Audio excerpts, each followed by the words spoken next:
जय माता दी सभी बच्चों को।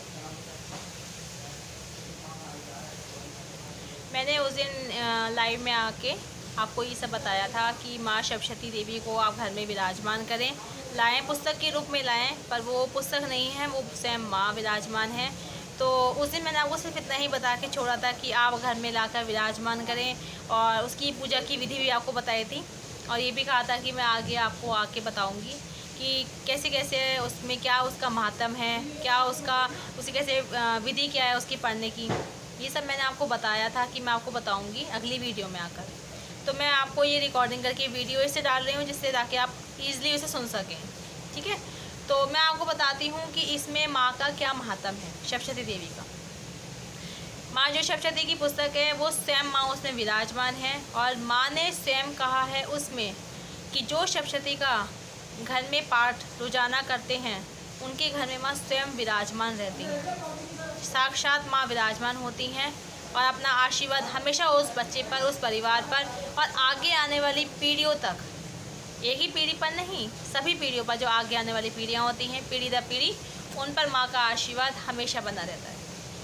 तो इसलिए मैंने ये वाली पुस्तक आपको रखने के लिए कहा था अपने पूजा घर में, क्योंकि इसके रखने मात्र से ही जिन्होंने रखी होगी उन्होंने इस बात का अनुभव भी किया होगा कि उन्हें किस टाइप के चेंजेस दिखाई दे रहे होंगे। अभी थोड़े ही दिखाई देंगे, पर चिंता ना कीजिए, जल्दी बहुत बड़े बड़े परिवर्तन भी माँ अच्छे लाएंगी, जो अच्छे होंगे, गलत नहीं होंगे। तो ये मत सोचिएगा कि इससे कुछ गलत होगा या फिर कुछ अनिष्ट होगा, नहीं, बिल्कुल भी नहीं, क्योंकि जिस घर में माँ विराजमान होती है वहाँ कभी कुछ गलत होता ही नहीं है, और ना ही कभी हो सकता है। जो गलत होगा उसे भी माँ सही कर देती है। तो ये बात ध्यान रखिएगा कि मैं इसका महत्व बताने जा रही हूँ आपको, कि सबसे पहले हमें इसका इम्पोर्टेंस पता होनी चाहिए। आप सोचोगे कि इसकी इम्पोर्टेंस क्या है, इसकी महत्वता क्या है, तो मैं आपको बताती हूँ उसकी महत्वता क्या है। इसमें माँ के 3 रूपों का वर्णन है। माँ वैष्णो के माता महाकाली, माता महासरस्वती और माता महालक्ष्मी, तीनों ही विराजमान हैं। और केवल 3 देवियाँ नहीं, 3 देवियों के साथ त्रिदेव भी विराजमान हैं, और अन्य देवी देवता भी माँ की सेवा में रहते हैं। जिससे आप अगर अपने घर में इसका पाठन पठन करते हैं तो उस घर में सिर्फ माँ ही नहीं, अन्य देवी देवता भी माँ की सेवा के लिए आते हैं, और वहीं पर माँ की सेवा के लिए हमेशा तत्पर रहते हैं। तो इसमें महामाई का वर्णन किया गया है।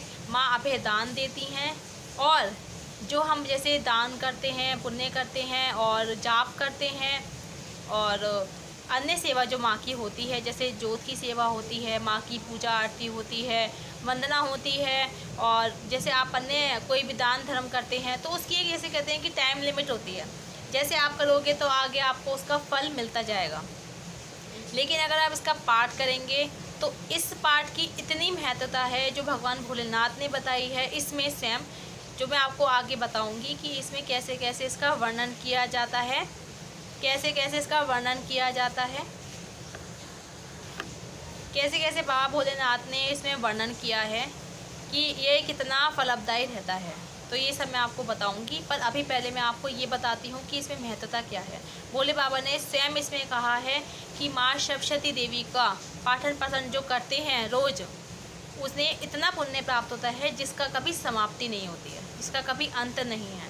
अगर आप इसका पाठन हर रोज़ अपने घर में करोगे तो इसकी इतना पुण्य प्राप्त होगा कि जैसे जाप के, दान के और यज्ञ के, ये जो हम करते हैं इनका एक टाइम लिमिट के बाद, जैसे हम करते रहते हैं तो उसका पुण्य हमें मिलता रहता है, पर एक टाइम लिमिट होने के बाद वो चीज़ें एक अवधि के बाद समाप्त हो जाती हैं। पर इसका पुण्य प्राप्त होता है, सप्तशती का पाठ करने से जो हमें पुण्य प्राप्त होता है, इसका कभी अंत नहीं होता है।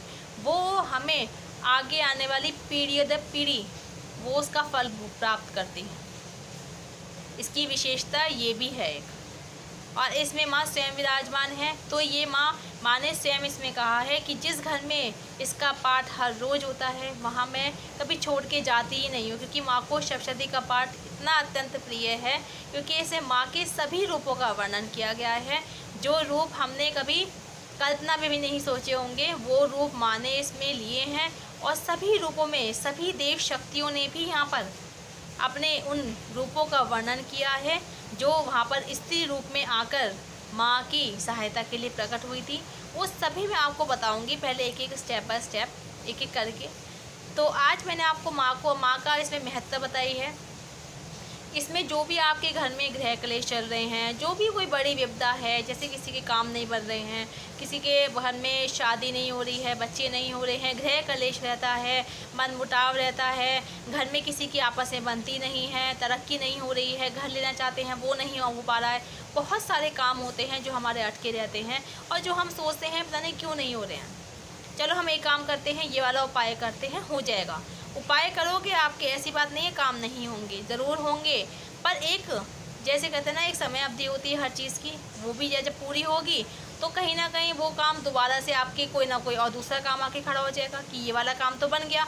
अब जैसे शादी कोई करवाना चाहता है अपने बच्चे की, शादी तो हो गई, अब आगे बच्चे के लिए सोचते हैं, बच्चे भी हो गए, अच्छे होने चाहिए, तो वो चीज़ के लिए हमें क्या करना होता है, हम एक उपाय तो कर सकते हैं, दूसरा दो उपाय कर सकते हैं।